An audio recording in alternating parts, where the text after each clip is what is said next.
Friends, अभी तक हमने अलग अलग तरह के वीडियोस आपके लिए अपलोड किए हैं अलग अलग टॉपिक्स पर, और उसमें आपको एक साथ सब चीज़ें मिलेंगी।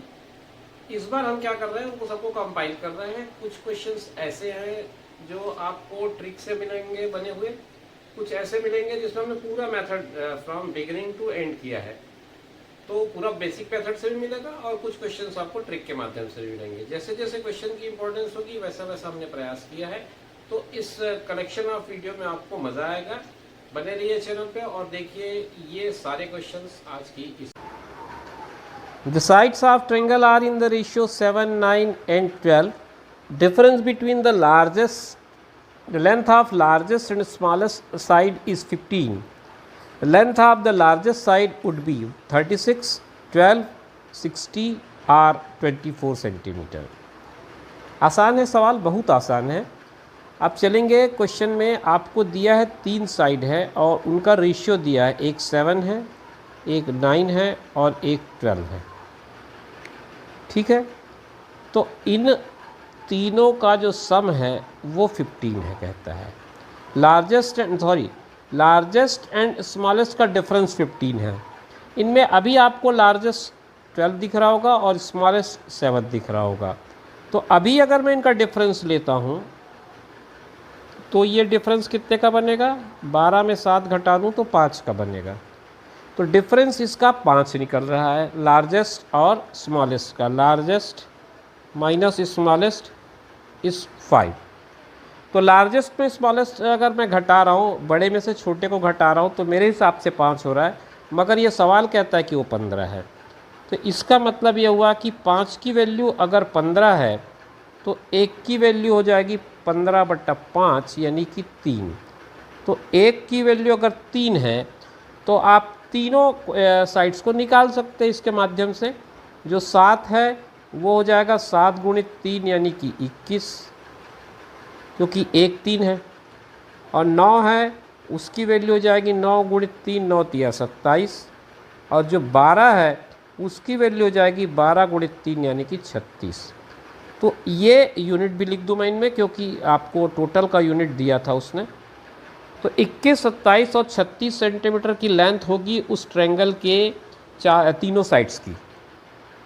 ट्रायंगल के तीनों साइड्स की वैल्यू आपने निकाल ली, लेंथ आपने निकाल ली। अब हालांकि इस सवाल में केवल लार्जेस्ट पूछा है, आप केवल 12 या 36 निकाल के अपना काम ख़त्म कर सकते हैं।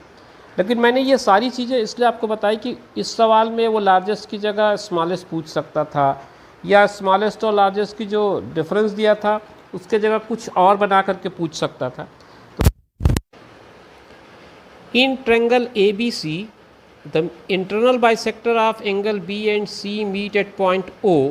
If angle A is 80 degree, then BOC is equal to what? इस सवाल को समझने के लिए बेटर होगा कि हम एक फिगर बना लें, तो आपको आधी चीज़ क्लियर हो जाएगी। ये कोई ट्रायंगल है जिसमें एंगल A को मैंने वर्टेक्स ले लिया, वर्टेक्स एंगल ऊपर टॉप पे ले लिया, और ये जो दो एंगल हैं B और C हैं। इस A की वैल्यू दी गई है, न्यूमेरिक वैल्यू 80 डिग्री। ये B और C की वैल्यू आपको नहीं दी गई है, इसकी जगह वो कुछ इन्फॉर्मेशन दे रहा है। वो क्या कह रहा है वो समझते हैं। वो कहता है कि इनके जो बाइसेक्टर हैं, मतलब एंगल B का और एंगल C का, इन दोनों के ये बाइसेक्टर हो गए। ये दोनों जा कर के O पर मिलते हैं, O पे हमने मिला दिया, और इस BOC को ही आपको निकालने कह रहा है। वो BOC की वैल्यू फाइंड करने बोल रहा है। कैसे निकालेंगे उसको देखते हैं। एक चीज़ तो सबको क्लियर है कि एंगल A, एंगल B और एंगल C का अगर मैं सम लूँ तो ये 180 डिग्री होता है। अब अगर इन सब को मैं आधा कर दूँ तो half angle A plus half angle B plus half angle C कर दूंगा तो ये 90 हो जाएगा। क्यों कर रहा हूँ ये नेक्स्ट स्टेप में आपको समझ में आ जाएगा। हाफ एंगल A जब मैं कहूँगा तो एंगल A 80 है, तो इसकी वैल्यू हो जाएगी 40, और 40 को मैं माइनस कर देता हूँ 90 से। तो half of B plus half of C is equal to 90 minus 40। मेरा ख्याल है आपको क्लियर होगा कि ये 40 कहाँ से आया है। ये 40 है हाफ A, क्योंकि ए आपका 80 अंश है दिया हुआ है आपको, तो हाफ ए जो होगा वो 40 हो जाएगा, 80 का आधा। तो इससे मुझे ये पता चल रहा है कि एंगल बी और सी का जो हाफ का सम है वो 50 डिग्री हो जाएगा। 50 अंश आपको मिल गया है बी और सी का हाफ। अब इसी चीज़ को आप एक छोटे ट्रायंगल में उपयोग करिए। छोटा ट्रायंगल कहने का मतलब ट्रायंगल बी ओ सी से है। इस बी ओ सी में आप आएंगे तो आपके पास 3 एंगल हैं। एक तो एंगल बी ओ सी खुद है, और दूसरा हाफ बी है और हाफ सी है। हाफ बी या हाफ सी मैं क्यों कह रहा हूँ, क्योंकि ये जो साइड ओ बी और ओ सी हैं ये एंगल बी और एंगल सी के बाइसेक्टर हैं। तो यहाँ से मैं अगर बी ओ सी निकालना चाहूँ तो इन दोनों का जो सम है वो मेरे पास है 50 डिग्री, और इसकी जो वैल्यू है वो है 180 डिग्री। तो बी ओ सी की जो वैल्यू आ रही है वो आएगी 180 माइनस 50, यानी कि 130 डिग्री। तो कुल मिलाकर के बी ओ सी अगर मैं निकालूं तो 130 डिग्री की वैल्यू निकलती है। तो ये एक आसान सा सवाल है, 2 बार जिसमें एंगल सम प्रॉपर्टी आपने यूज़ किया है। एंगल सम प्रॉपर्टी यही 2 बार आपने यूज़ किया है, और इसी की मदद से आपको पूरे क्वेश्चन का सॉल्यूशन मिल गया है।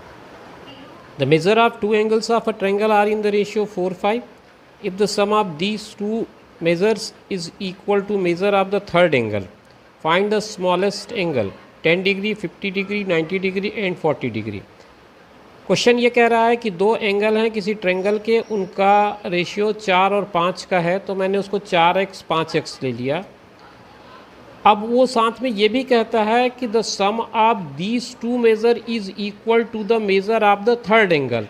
तो अगर मैं इन दोनों का जोड़ करता हूँ तो वो बनेगा 9, यानी कि 9x। तो कुल मिला के बात ये कहती है कि 3 जो एंगल हैं ट्रायंगल के, अगर मैं इसको फिगर आउट करूँ तो ये जो 3 एंगल वो बता रहा है, ये तीनों एंगल, एक एंगल 4x का है, एक एंगल 5x का है और एक एंगल 9x का है। आप 4 के 5 के 9 के कुछ भी ले सकते हैं, या 4 5 9 जैसा भी चाहे ले सकते हैं। अब इसमें मैं लगा देता हूँ angle sum property. Angle sum property ये कहती है कि तीनों का जोड़ 4 5 और 9, इनका जोड़ 180 बनना चाहिए। तो 4 5 9 9 9 18, तो 18 अगर 180 है तो इसका मतलब एक जो है वो 10 हुआ। तो एक की वैल्यू अगर 10 आती है तो यहाँ से मैं तीनों एंगल निकाल सकता हूँ। अगर एक की वैल्यू 10 है तो फिर 4 की वैल्यू कितनी निकलेगी, 4 की वैल्यू 40 निकलेगी, 5 की वैल्यू कितनी निकलेगी, 50 निकलेगी, और 9 की वैल्यू कितनी निकलेगी, 90 निकलेगी। तो मैंने अभी आपके सामने तीनों एंगल निकाल दिए। ये हो गए तीनों एंगल 40, 50 और 90। अब आपसे इस सवाल में पूछता है फाइंड द स्मॉलेस्ट एंगल। तो स्मॉलेस्ट एंगल इन सब में छोटा 40 है, तो आपका उत्तर तो हो गया 40। मतलब इस सवाल का अगर जवाब पूछा जाएगा तो आप उसको 40 लिखेंगे। आपसे बड़ा एंगल पूछा जा सकता है, स्मॉलेस्ट की जगह इसको लार्जेस्ट पूछ सकता है, तब आप लिखेंगे 90 डिग्री। आपसे इसमें यह भी पूछा जा सकता है कि त्रिभुज का प्रकार क्या है, टाइप ऑफ ट्रायंगल, ये भी पूछा जा सकता है। तो उस कंडीशन में आप देखिए इसका एक एंगल 90 डिग्री का है, तो इसका मतलब ये जो ट्रायंगल बनेगा वो राइट ट्रायंगल हो सकता है। तो उसमें ऑप्शन ये भी मिल सकता है आपको राइट ट्रायंगल का। तो इस तरह से एक ही सवाल को 3 तरह से पूछा जा सकता है। मैंने तीनों तरफ से आपके सवाल का जवाब दे दिया है। The exterior angles obtained on producing the base BC of triangle ABC in both ways are 120 degree and 105 degree. Then the vertical angle A of the triangle is of measure 36 degree, 40 degree, 45 degree or 55 degree. इस question को समझना हो तो figure तो बहुत ज़रूरी है। आप फिगर पहले ड्रा कर लें। ये आपके ट्रायंगल का एक्चुअल फिगर है, यानी कि एक्चुअल ट्रायंगल है ये। इसमें ये कहता है produce the base BC of triangle ABC in both ways. आपने इधर बढ़ा दिया और इधर भी बढ़ा दिया, दोनों तरफ आपने प्रोड्यूस किया। सपोज़ ये यहाँ पर हमने कोई नेमिंग कर दिया DE। अब इस कंडीशन में इसके पास दो एक्सटीरियर एंगल बनेंगे, बहिष्कोण बनेंगे दो। ये दो बहिष्कोणों की वैल्यू उसने दिया है 120, 120 और 105। अब इसमें आपको करना ये है कि then the vertical angle A of the triangle, इसके A एंगल को आपको फाइंड आउट करना है, निकालना है। कैसे निकालेंगे आप? देखिए, एक तो आपके पास दोनों जो एंगल हैं वो एक्सटीरियर एंगल्स हैं और BC को ही आपने प्रोड्यूस किया है, तो उसकी हेल्प से आपको ये दोनों इंटीरियर एंगल्स मिल जाएंगे बड़े आराम से। तो पहला काम आप करिए कि आप ये इंटीरियर एंगल्स को निकाल लीजिए। जब ये दो इंटीरियर एंगल निकल जाएंगे तो आप आसानी से थर्ड जो इंटीरियर एंगल है उसको एंगल सम प्रॉपर्टी यूज़ करके निकाल लेंगे। तो पॉइंट B पे आप देखेंगे, पॉइंट B पे अगर मैं बात करूं तो interior angle plus exterior angle, इन दोनों का सम 180 बनेगा। तो उस हिसाब से अगर एक्सटीरियर 180 है, 120 है, इसको 180 कर लें, एक्सटीरियर 120 है, तो इसका जो इंटीरियर एंगल होगा वो 180 माइनस 120 करने से 60 डिग्री मिल जाएगा। ये बात हो गई आपके इस ट्रायंगल की, इसका वैल्यू आपने निकाल लिया। तो इसकी वैल्यू आप लिख दें यहाँ पर 60 डिग्री। वापस लौटते हैं, वापस लौट के शुरू करते हैं इसकी वैल्यू निकालना। ये जो अंदर इंटीरियर है, यहाँ भी सेम थ्योरी अप्लाई करिए, interior plus exterior is equal to 180। तो अब की बार आपका एक्सटीरियर 105 है, तो यहाँ पर जो इंटीरियर एंगल होगा वो 180 माइनस 105 से आ जाएगा, यानी कि 75 डिग्री आ जाएगा। तो इस वैल्यू को भी यहाँ पर लिख दीजिए, ये वैल्यू आपकी हो गई 75 डिग्री। तो अब आपने दो इंटीरियर एंगल निकाल लिए हैं, इनकी हेल्प से आप एंगल सम प्रॉपर्टी अप्लाई कर दीजिए, एंगल सम प्रॉपर्टी। और एंगल सम प्रॉपर्टी जब आप अप्लाई करते हैं तो जो अननोन एंगल है प्लस 2 नोन एंगल, इनको सम कर दें, 180 इसका सम हो जाएगा। एंगल A प्लस 7 तो 6 7 6 13 135 ये हो जाएगा। तो एंगल A की वैल्यू जो आएगी 180 माइनस 135 करने से आ जाएगी, ये आ जाएगा 5 और 7 में 3 गया 4, तो 45 डिग्री। 45 डिग्री आपका ऑप्शन 3 में दिया हुआ है, यही आपका करेक्ट आंसर हो जाएगा, 45 degree angle A equal to. If one angle of a triangle is equal to half the sum of the other two equal angles, then the triangle is isosceles, scalene, equilateral or right angled। एक कोण किसी त्रिभुज का one angle of a triangle is equal to half the sum of other two angle, बाकी जो दो angle हैं उनके सम के हाफ है। और वो जो दो एंगल हैं उसके बारे में वो कह रहा है कि दे आर इक्वल। बात को समझिए, जैसे ये कोई ट्रायंगल हो गया मेरे सामने, इस ट्रायंगल में वो कह रहा है वन एंगल ऑफ ट्रायंगल, जैसे मैंने इस ए को मान लिया, angle A of this triangle is equal to half the sum of B and C. इन दोनों एंगल के हाफ के सम के इक्वल है। बी और सी का आधा जितना होगा सम का, उसके इक्वल है। और साथ साथ वो ये भी कह रहा है कि ये बी और सी इक्वल है। तो अगर बी और सी इक्वल हैं और इनको मैं मान लूँ थोड़ी देर के लिए x है, तो हाफ इंटू 2x हो गया, मतलब ये भी x हो गया। एंगल ए की वैल्यू x आ गई। बात समझ में आ गई आपको?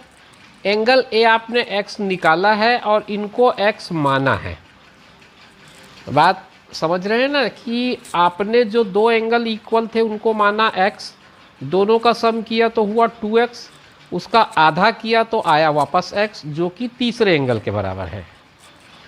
तो कहने का मतलब हुआ एंगल बी हमने माना था एक्स, एंगल सी हमने माना था एक्स, ये लेट कर लिया हमने, और एंगल ए जो है वो आया इन दोनों का आधा, यानी कि वापस ए बी एक्स आ गया। तो कुल मिलाकर के जो तीनों एंगल हैं वो तीनों के तीनों एंगल इक्वल आ रहे हैं, तीनों के तीनों एंगल बराबर आ रहे हैं। तो जब तीनों एंगल बराबर हैं तो फिर एंगल जो ट्रायंगल का टाइप है वो इक्विलेटरल होगा, यानी कि यह समबाहु त्रिभुज होगा, इक्विलेटरल त्रिभुज होगा, इक्विलेटरल ट्रायंगल होगा, समबाहु त्रिभुज। और अगर कोणों का मान पूछ दिया जाए आपको तो आप लिख सकते हैं कि कोणों का मान 60 अंश होगा, क्योंकि अगर कोई ट्रायंगल इक्विलेटरल है तो उसके तीनों एंगल इक्वल होंगे, तीनों कोण बराबर होंगे, और उनकी जो वैल्यू होगी, न्यूमेरिकल वैल्यू जो होगी वो 60 डिग्री होगी।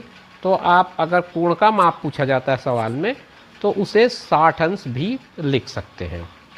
उम्मीद करता हूँ क्वेश्चन आपको क्लियर होगा। कुल मिलाकर के बात ये थी कि तीनों एंगल बराबर थे, उनको स्टेटमेंट बना के उसने ऐसी फ्रेमिंग की थी कि आप उसको थोड़ा सा उलझा जाएं, उसमें बनाते बनाते आपको थोड़ी सी दिक्कत हो। ABC is an isosceles triangle such that AB equal to AC and angle B is 35 degree. AD is the median to the base BC, then BAD is।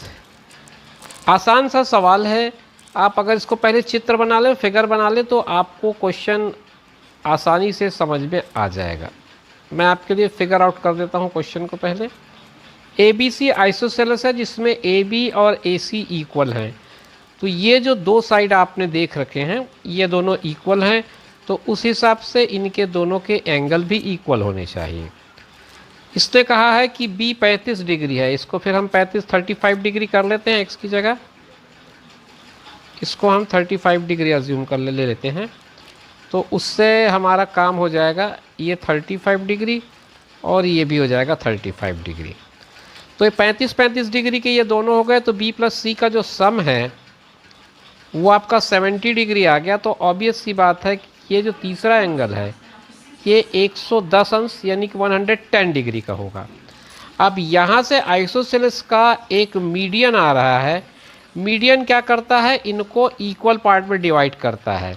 साथ ही अगर ये आइसोसेलेस है तो फिर ये इसको भी डिवाइड करेगा, तो ये 55 डिग्री के होने चाहिए, 55 110 अंश होगा। अब आपको चेक करना है कि आपको क्या रिक्वायरमेंट है। ये D है तो BAD पूछा है उसने, BAD आपको 55 अंश यानी कि ऑप्शन नंबर 4 55 डिग्री आपका क्वेश्चन का करेक्ट आंसर होगा। जहाँ तक मेरा ख्याल है आपको कॉन्सेप्ट इस पे 2-3 चीज़ें लगेंगी जिसको आपको समझना पड़ेगा। एक तो equal side opposite equal side made equal angles, तो ये 35 डिग्री हो जाएंगे दोनों एंगल।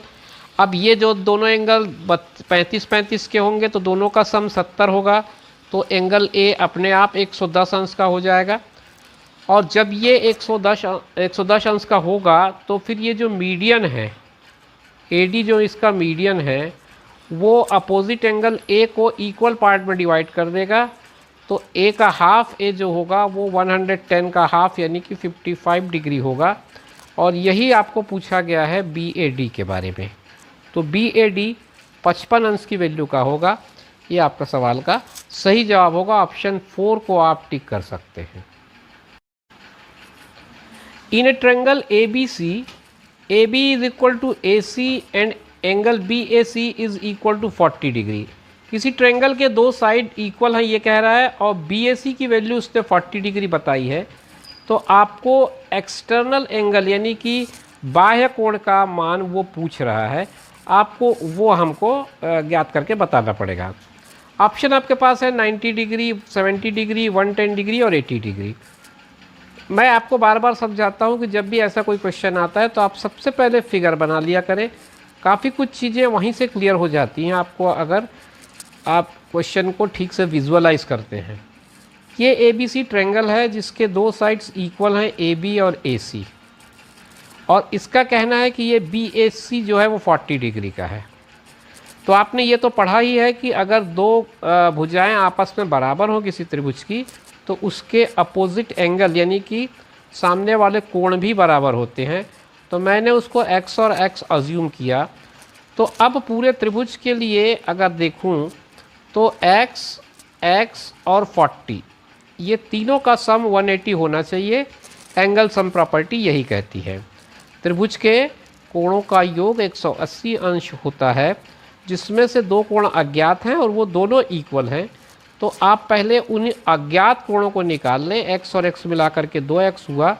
180 में से 40 आप घटा देंगे तो 2x की वैल्यू हो जाएगी 140।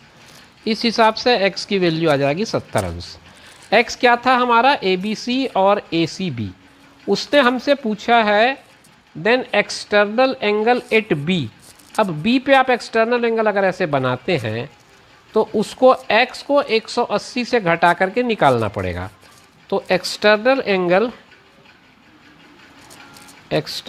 Angle at B is equal to 180 minus 70 degree.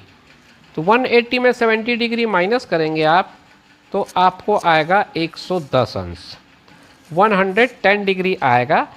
वैसे आप चाहें तो इसको एक्सटीरियर एंगल प्रॉपर्टी से भी यूज़ कर सकते हैं। जैसे ये 40 है और ये 70 है तो इन दोनों का टोटल इस एक्सटीरियर एंगल के इक्वल होगा। तो आप वहाँ से भी लगा सकते हैं एक्सटीरियर एंगल प्रॉपर्टी। अभी हमने अप्लाई किया था लीनियर पेयर का कॉन्सेप्ट। लीनियर पेयर में वो ये कहता है कि interior angle plus exterior angle, interior plus exterior अगर हो तो उसका सम ऑलवेज 180 होता है, क्योंकि वो दोनों स्ट्रेट लाइन में आते हैं, स्ट्रेट लाइन बनाते हैं। तो लीनियर पेयर का कॉन्सेप्ट हमने लगाया। आप चाहें तो इसे एक्सटीरियर एंगल प्रॉपर्टी यूज़ करके भी बना सकते हैं। और उसके अलावा आप इसको अगर ये सोच रहे होंगे कि मैंने एक्सटीरियर एंगल इस तरफ एक्सटेंड किया है, अगर ये एक्सटीरियर एंगल इस तरफ एक्सटेंड करके बनाता तो क्या वैल्यू दूसरी आती? तो जी नहीं, वैल्यू तब भी वही आती, क्योंकि तब भी ये लीनियर पेयर ही बनता है। और ये अगर x है तो ये 110 होगा, क्योंकि आपका x 70 डिग्री ऑलरेडी दिया हुआ है। The side BC of a triangle ABC is extended to D. If angle ACD is 120 degree then and ABC is half of CAB, then the value of ABC is, चार option है 80 degree, 40 degree, 60 degree और 20 degree. तो देखिए कुछ बातें इसमें आपको जब फिगर आउट करेंगे तो चीज़ें क्लियर हो जाएंगी। पहले अपन एक फ़िगर बना लेते हैं ट्रायंगल का, जो आपको बातें समझाने में सहायता देगा। BC एक साइड है जिसको D तक एक्सटेंड किया गया है, तो BC को नीचे ले लेते हैं और ये इस तरह से इसको D तक एक्सटेंड कर लेते हैं, A को हम ऊपर ले लेते हैं। अब ये क्या कहता है कि ABC का एक साइड BC D तक एक्सटेंड किया गया है और जो एक्सटीरियर एंगल ACD बन रहा है, जो बाह्य कोण बन रहा है, वो 120 अंश का है, 120 डिग्री का है। दूसरी चीज़ वो ये कह रहा है कि ABC is half of CAB। ABC जो है वो CAB का हाफ है।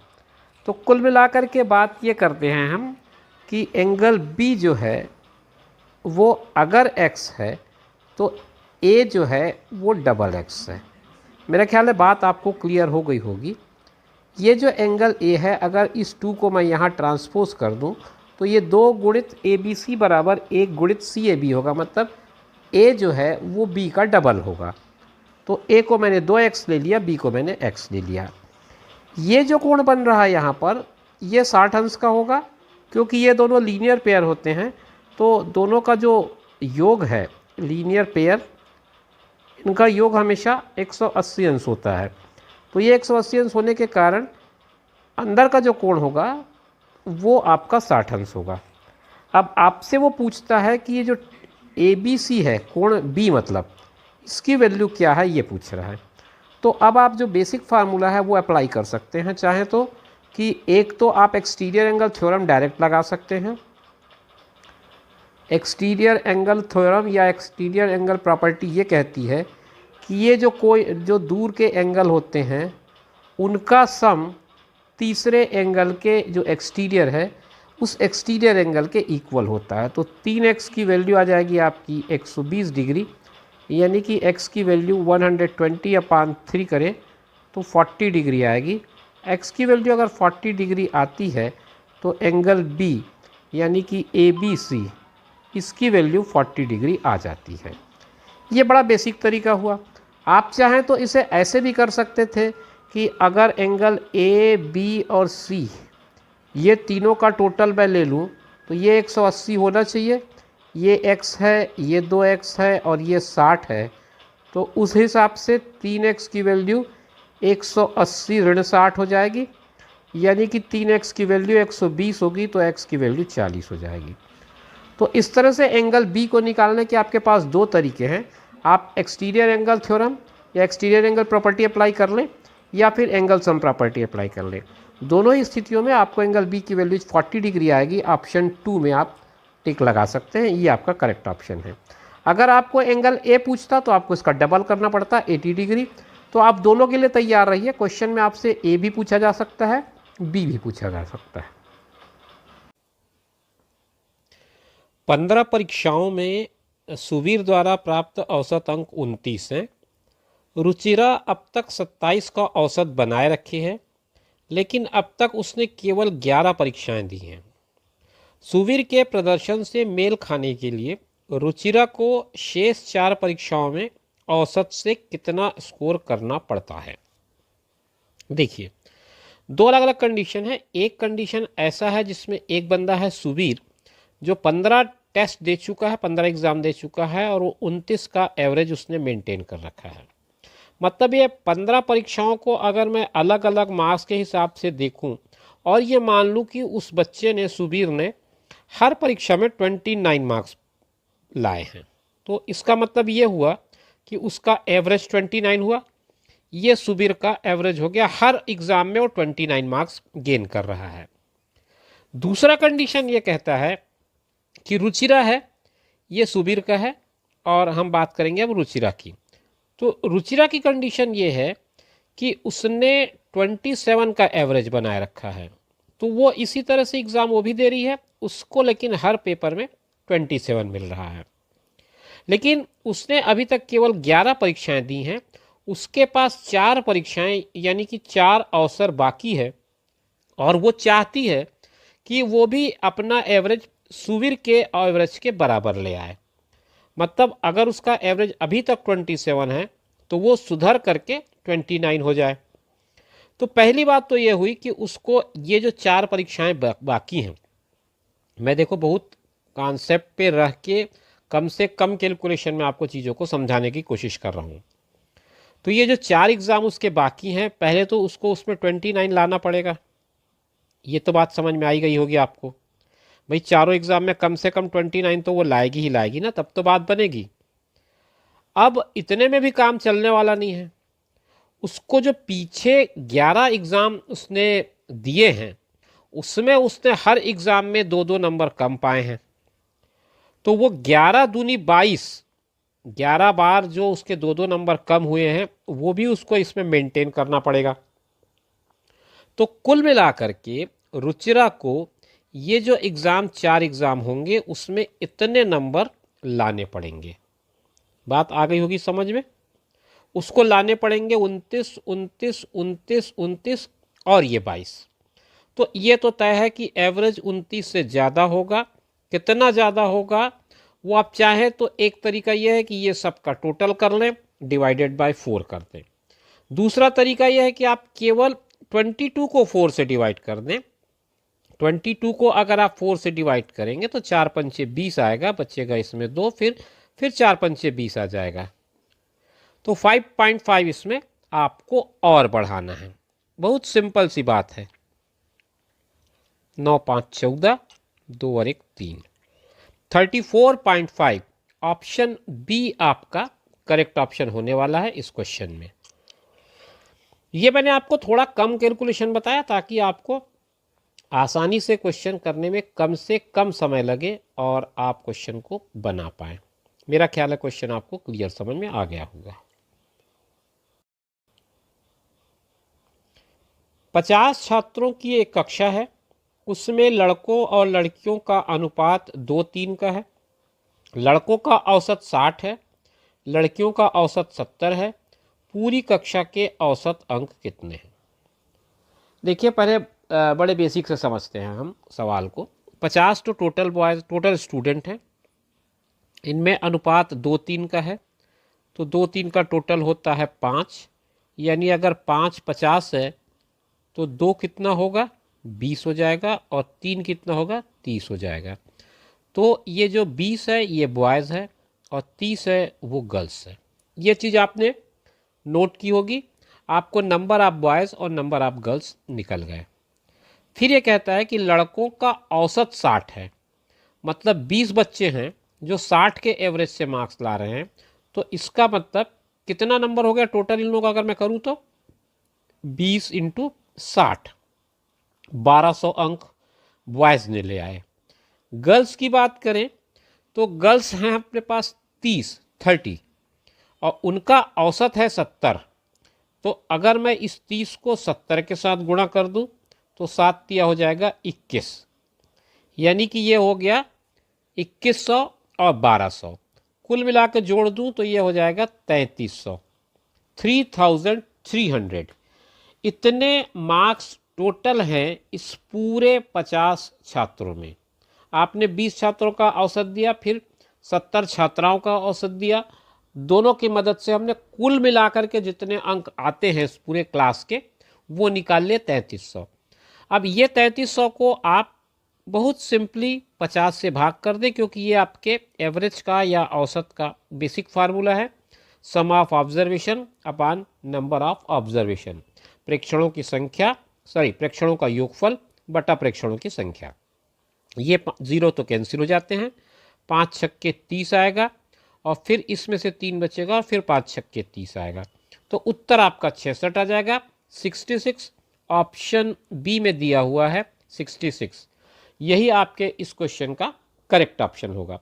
और भी शॉर्टकट हो सकते हैं, लेकिन शॉर्टकट आप वहाँ लगाइए जहाँ पर आपको टाइम को बचाना हो और साथ में क्वेश्चन में कैलकुलेशन कम से कम करने हो, कैलकुलेशन का जो तरीका हो या नंबर्स हो वो कॉम्प्लिकेटेड हो। यहाँ पर सारे जो डाटा थे तो बड़े सिंपल थे, 60 70 20 30, तो यहाँ आप गुणा भाग करेंगे भी तो आपको कोई ज़्यादा दिक्कत या ज़्यादा समय नहीं लगने वाला है। तो बहुत बार मैं सवालों को बेसिक के साथ करना प्रीफर करूँगा, क्योंकि उसमें कैलकुलेशन आपके पास भले ज़्यादा है लेकिन आसानी से होने वाले हैं। तो इन बातों का भी आपको ध्यान रखना पड़ेगा। एक औसत का सवाल है, 10 छात्रों की एक कक्षा में औसत आयु 16 साल थी, 2 छात्रों ने कक्षा छोड़ दी तो शेष छात्रों की औसत आयु 16.25 साल हो गई। छोड़ने वाले छात्रों की कुल आयु कितनी थी? देखो बहुत छोटा सा इसमें कैलकुलेशन बनेगा, उस कैलकुलेशन को कर लें आप और आराम से आप अपना क्वेश्चन का आंसर निकाल सकते हैं। वैसे तो ये मेंटल मैथ से भी बनता है, लेकिन मैं समझता हूँ कि इस छोटे से कैलकुलेशन से भागने की ज़रूरत नहीं है, आप पूरे बेसिक के साथ इस क्वेश्चन को बनाइए। 10 छात्र हैं, 16 साल इनकी औसत आयु है, तो इनकी आयु का योग होना चाहिए 16 गुणे 10 यानी कि 160। ये जब पूरे 10 छात्र हैं तब की बात कर रहा हूँ मैं। अब 2 छात्रों ने क्लास छोड़ दी, टीसी ले लिया, जैसा भी रीज़न रहा हो, उन लोगों ने कुल मिलाकर के अपना स्थान बदल लिया है, स्कूल छोड़ दिया है। अब कितने बच्चे हो गए हमारे पास? 2 छोड़ दिए 10 में से, तो हमारे पास हो गए 8। अब इन 8 का टोटल होना चाहिए 16.25 से मल्टीप्लाई करने पर, क्योंकि अब जो नया औसत है 8 लोगों का है और वो औसत 16.25 का है। तो 8 पंचे 40, बचा इसमें से 4, 8 दूनी 16, 4 20 का शून्य हासिल आया 2, और 8 छक्के 48 और 2 50 का शून्य हासिल 5 आ गया, और 8 एकम 8 और 5 13 आ गया। मतलब ये देखने में डेसिमल है, लेकिन आपके पास जो नंबर आ रहा है वो आ रहा है 130। जब 130 नंबर आया है, ये सम ऑफ 8 स्टूडेंट है, ये जो है वो सम ऑफ 10 स्टूडेंट है। तो सीधा आपको ये तो समझ में आ ही गया होगा कि ये 10 लोगों का टोटल है, ये 8 लोगों का टोटल है, तो दोनों के बीच में 30 का अंतर है। ये 30 का अंतर कहाँ से क्रिएट हुआ होगा? ये वही दो बच्चे होंगे जिन्होंने स्कूल छोड़ दिया या क्लास छोड़ दिया। तो 30 जो टोटल आ रहा है वही तो आपका उत्तर है। ऑप्शन बी में आप जाएंगे तो उसे टिक लगा सकते हैं, क्योंकि आपको छोड़ने वाले छात्रों की कुल आयु पूछी गई है, आपने वो बता दिया। 3 संख्याएं दी गई हैं जिसमें दूसरी संख्या पहली की 3 गुनी है और तीसरी की 2 गुनी है। तीनों संख्याओं का औसत 66 है, तो पहली संख्या ज्ञात कीजिए। ऑप्शन आपके पास है 36, 54, 108 और 72। 4 ऑप्शन है, चारों में से कौन सा करेक्ट है ये हमको चूज़ करना है। सवाल को औसत का तो सिद्धांत लगाना ही पड़ेगा, साथ में हमको अगर अनुपात का सिद्धांत भी यूज़ करें तो मेरा ख्याल है हम आसानी से बना पाएंगे। शुरू कर लेते हैं। 3 संख्या मैंने मान लिया, एक ए है, एक बी है और एक सी है। इनमें दूसरी संख्या मतलब बी पहली की 3 गुनी है। अब अगर मैं पहली को 1 लेता हूँ तो दूसरा जो है वो 3 हो जाएगा, और तीसरी की 2 गुनी है। तो अगर दूसरी संख्या आपने 3 ली है, ये तो ये किसकी दुगुनी होगी? ये 1.5 की दुगुनी होगी, नहीं 1.5 का दुगुना 3 होगा। तो ये डेसिमल आ गया मामला। तो अब आपके अंक जो हैं, संख्याएं जो हैं वो इस अनुपात में आ गई, 1:3:1.5। तो ये जो 1.5 है यानी कि 1.5 है, ये हमको प्रॉब्लम क्रिएट कर रहा है कुछ सोल्यूशन बनाने के लिए या कैलकुलेशन में। तो आप इनको सबको डबल कर लें, तो अनुपात अब आपका हो जाएगा 2, 6 और 3। मेरा ख्याल है ये क्लियर हो गया होगा आपको। आपने किया कुछ नहीं है, इस अनुपात को 2 से गुणा कर दिया। संख्या 1, 3 और 1.5 के अनुपात में थी, तो आपने इसको डबल करके 2, 6 और 3 का अनुपात कर दिया। तो अब ये संख्या हो गई 2, 6 और 3। अब इनका अगर मैं टोटल कर दूँ, अनुपातों का टोटल कर दूँ, तो 6 और 2 8, 8 और 3 11 हो जाएगा। ये 11 है। और अगर 11/3 करूँ, बटा 3 मैं क्यों कर रहा हूँ? क्योंकि ये औसत का मामला आ है।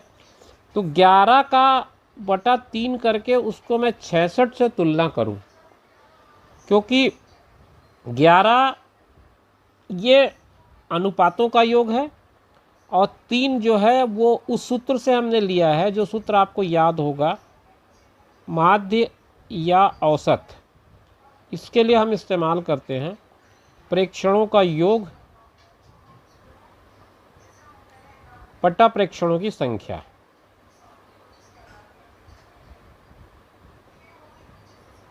ये हम यूज़ करते हैं। तो प्रेक्षणों की संख्या हमारे पास 3 है। तो 11/3 अगर 66 के बराबर है, तो 11 कितने के बराबर होगा? 66 गुणित 3 के बराबर। तो 11 से मैंने बात किया तो वो 6 बार कैंसिल कर दे रहा है, और 6 तिया होता है 18। तो यहाँ पर 1 की वैल्यू आ रही है 18। अब अगर 1 की वैल्यू 18 है तो 2 की वैल्यू आ जाएगी 36, और 6 की वैल्यू आ जाएगी 18 छक्के 108, और 3 की वैल्यू आ जाएगी 18 दूनी 36, 18 तिया 54।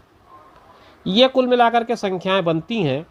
आपको केवल पहली संख्या पूछा है, तो पहली संख्या की वैल्यू 36 होगी आपके सवाल के हिसाब से। तो ऑप्शन ए आपका करेक्ट ऑप्शन बन पा रहा है। आप चाहें तो इस क्वेश्चन को क्रॉस चेक करके अपना आंसर वेरीफाई भी कर सकते हैं। ये मैंने 3 संख्याएं तो निकाल के दे ही दी आपको। अगर इनका मैं सम करता हूं तो 4, 8, 12, 12, 6, 18 का 8 आएगा, हासिल 1, 3 और 1 4, 4 और 5 9 हुआ, और 1 198 आया। इसको आप 3 से डिवाइड कर दें तो आपको औसत मिल जाना चाहिए। तो 3 छक्के हुआ 18, बचेगा इसमें 1, और फिर 3 छक्के 18। तो इसका औसत 66 आ जा रहा है, जो कि आपके सवाल में भी दिया हुआ है। तो उम्मीद करता हूँ क्वेश्चन आपको बहुत क्लियर हो गया होगा। ऑप्शन आपका ए करेक्ट ऑप्शन है। पुनीता की 3 वर्ष पहले की आयु के 1/3 और वर्तमान आयु के 2 वर्ष बाद की आयु के आधे का योग 20 वर्ष है। उसकी वर्तमान आयु क्या है ये आपको बताना है। ऑप्शंस आपके पास हैं 23 वर्ष, 24 वर्ष और 26 और 25 वर्ष। इन 4 में से जो भी ऑप्शन आपका करेक्ट ऑप्शन होगा उसको आपको चूज़ करना है। तो बेसिक मैथ्स की शुरुआत अगर हम करें इससे, तो हम कहते हैं कि x जो है उसकी एज है, अननोन एज है, जो इस नाम के साथ जोड़ दिया जाए। पुनीता नाम था, इसमें नाम की स्पेलिंग शायद गलत छपी है। तो पुनीता की एज हमने मान लिया x, ये प्रेजेंट एज है, ध्यान रखें, वर्तमान आयु है ये।